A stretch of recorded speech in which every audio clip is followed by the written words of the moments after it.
It's Winning Wednesday, folks. Welcome to Steve Comic Express.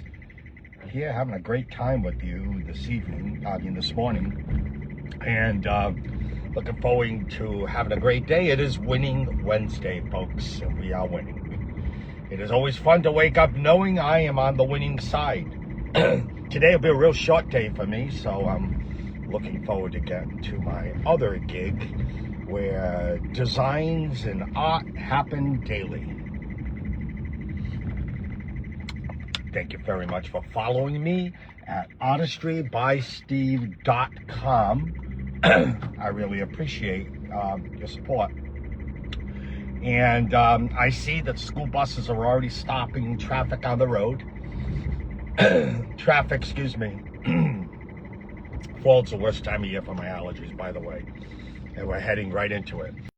It's on the streets. And people will be able to go to and from their prospective jobs and reach their jobs on time.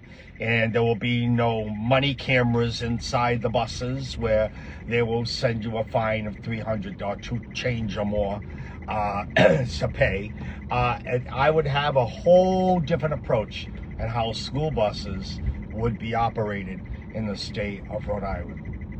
I see they've inserted the cameras back into the cash cam box to make sure you're doing the speed limit, because there's nothing that says socialism, communism, and control of your life better than a blue state that has red light cameras, has speed cameras, that has road humps, road bumps, and of course, buses slowing traffic down, while the bus monitor has a long conversation with the parent outside the door of their home, and the kid doesn't even come out of the house yet, but the parent runs out to get the attention of the bus driver so they don't run away, so they have a conversation. Meanwhile, in the house is Johnny or Jane putting on their best school attire, which would be maybe a Hello Kitty pajama. Okay, so leaving it at that, and don't forget the school bus monitor, who may have had 55,000 Twinkies for breakfast, he can't even bend over to look under the bus properly to see if there was a rug rat that climbed underneath the bus. So you know how it goes, folks. That's opening day of school. So it is what it is. Aside from that, ladies and gentlemen, my heart goes out to the family, friends of Dolly Parton. Dolly's loss is akin to me as the loss of Elvis Presley. It's a moment we'll remember. I know her family had requested a private funeral, but if I was the person in charge of planning her funeral, I would have her casket at the Grand Ole Opry. It would be there, and people can pay their respects. Because when I listen and hear the name Grand Ole Opry, the first thing that comes to my mind is Dolly Parton. Dolly was known for her very large breast size as well. Every comedian in the past has made jokes about that, and yes, they were not real per her saying so. So there was a song written that obviously had nothing to do with her, and Carol Channing was very famous for singing it. It was Hello Dolly, and I'm sure in heaven they were singing Hello Dolly, come on in, Dolly. I could hear the song being sung as she enters the physical place of heaven. People think it's like on air and clouds and everything. Having visited briefly once, it's a physical place. I don't know if anybody that's had an NDE, a near-death experience, has ever said it to you that way. But I will say it to you, that kind of fell off the tongues of many. Good morning, Marsha. It is a physical place. And I could thank her, and she could hear us I can thank her for all the good years she's given us with her music of all genres, believe it or not.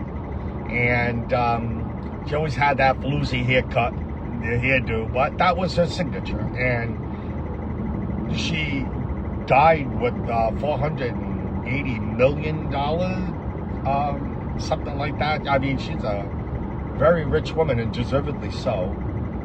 And I think about Dolly as I wish many of entertainment out there would adhere to, and they won't, because they are who they are.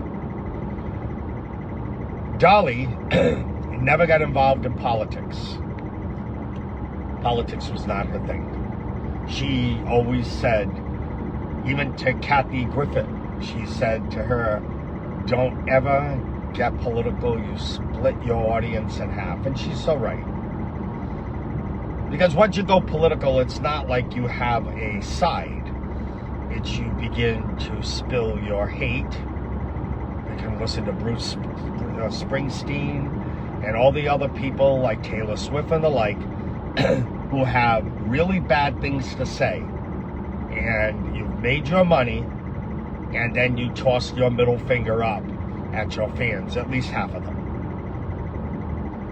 Dolly Parton comes from a family of not too many riches, but comes from a family whose mom and dad were opposite on political sides. Her dad was a Democrat, I believe that's the way it goes, and her mom was a Republican.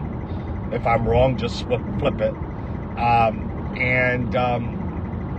So she called herself a Republican or something like that, and she just stayed out of politics. However, Dolly was obviously more on the conservative side. You can tell by the way she lived her life, and by her actions, and by the way she comported herself. You knew right away, good morning, Ruth, you knew right away where Dolly Parton stood in life and in her career. It was just that type of person. I really appreciated her. We'll all miss her, obviously. We'll all miss her, but life is such that we cannot go on forever. There is a beginning and there's an end, there's an alpha, there's an omega. There are beginning and ends, but ends in our life isn't an end. It may be an end in this physical world before you transfer to the next physical yet spiritual world. It's a reality, folks. Don't let anybody tell you otherwise. Don't get into their heads when they're these atheistic people. An atheist is proof that their persona will never be able to survive a storm. Because I'm a firm believer, if you don't have a foundation to build a structure on, the smallest storm that comes along will blow your house away and flip it over. Religion is your foundation. A religion that doesn't push death. A religion that doesn't control how women are to be. A religion that doesn't say that men can marry 1,000 girls. A religion, no. A religion is like our Constitution. It offers you freedom. God always helps those who help themselves. There's no question about it. God, like a parent, cannot carry you for the rest of your life. God gives you life. And if you are one of these parents who decided to take it in the womb and out of the womb casually, then you have become Lucifer's child and not God's. To save your life, rape, or incest, there is always a time that a decision has to be made appropriately for that. Aside from all of that, in the reality world, casual abortions, which are the predominant factor is if you're a person who believes and makes the stupid argument, it's my body, I have a right to do what I want to, well, maybe you should have not made the stupid decision to get into the bed and do nookie nookie. Because, I plant a seed in the garden. There's a strong possibility that we are going to have a product that we can pick from that garden and consume. But you do what you got to do, ladies. But as you say, you have a right to do with your body. The Democrats are taking away that right anyway. So you go ahead and you could throw that bullshit in my face all day, and I can look you right in the face and say, oh, that's right, you're a birthing person, not a woman anymore. Hey, that's what the Democrats call you. And oh, by the way, you don't have an identity. And that's okay. And your daughters have nothing. Nothing. Oh, by the way, nothing. Go right ahead. My choice, my body. As the Democrat Party said, yeah, we'll give you that. By the way, F you and your identity. We'll take that away. And they did. And you allowed them to. So you go F yourself with your stupid comment. My choice, my body. Kiss my wop ass as I laugh in your face.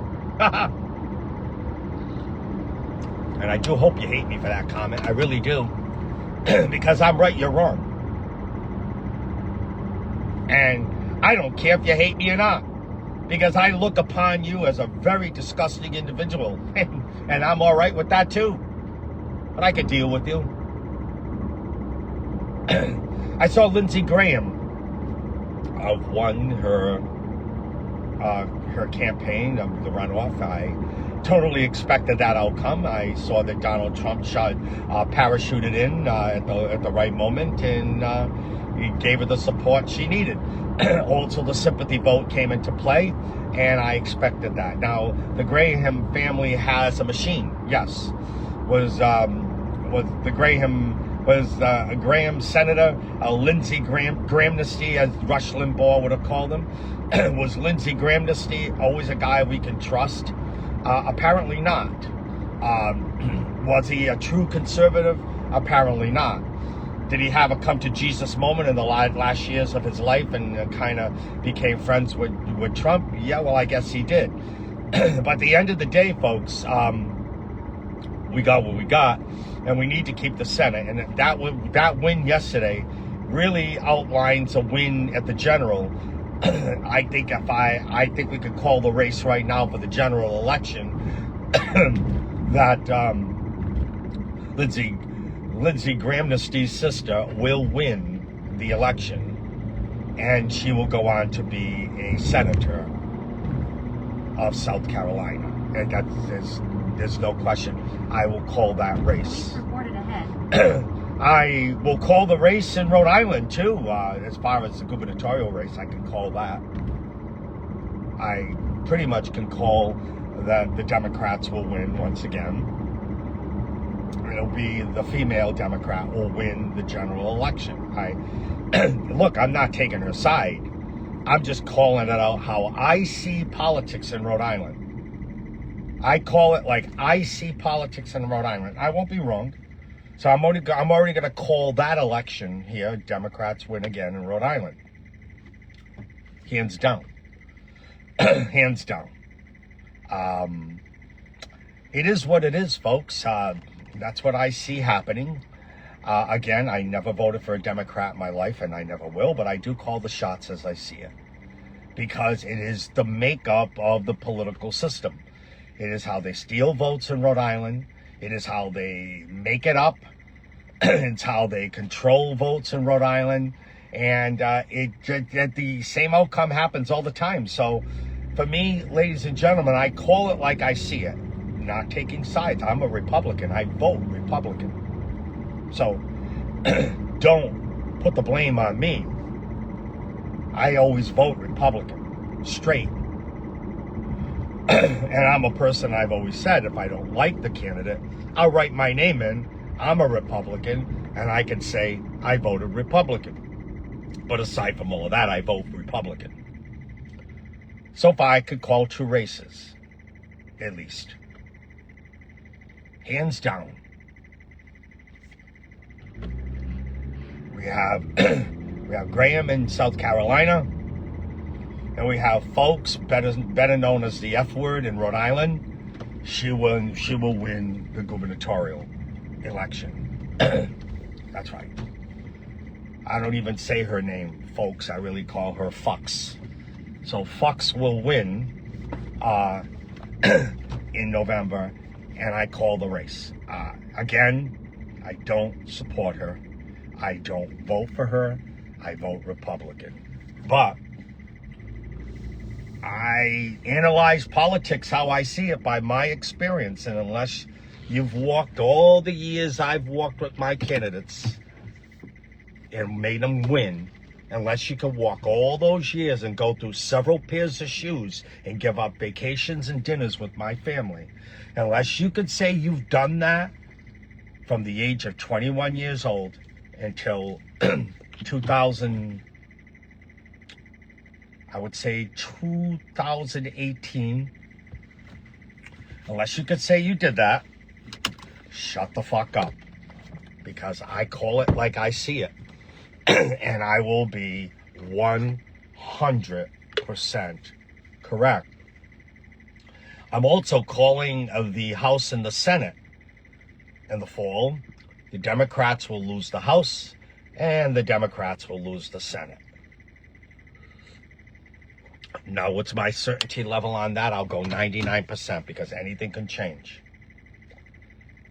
Somebody could do a very foolish thing. But the fact that Donald Trump's power still exists, even though he's not on the ticket, all Donald Trump has to do is parachute into weak districts and back those candidates, and they will win. That's all he has to do. And you saw the results in South Carolina.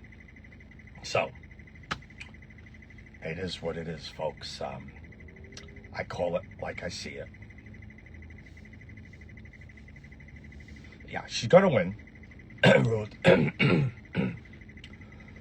We got the sympathy vote, we got the Trump backing, and we got the Graham machine. Those three items are going, and Democrats, by the way, are crossing over to vote Republican because they're quietly figure, let's push this thing on the Republicans, and we could come back in a couple of years and reclaim it. At least it's not stuck to us. I'm telling you right now, I've already heard the chatter. Chatter's out there, so I already know the game.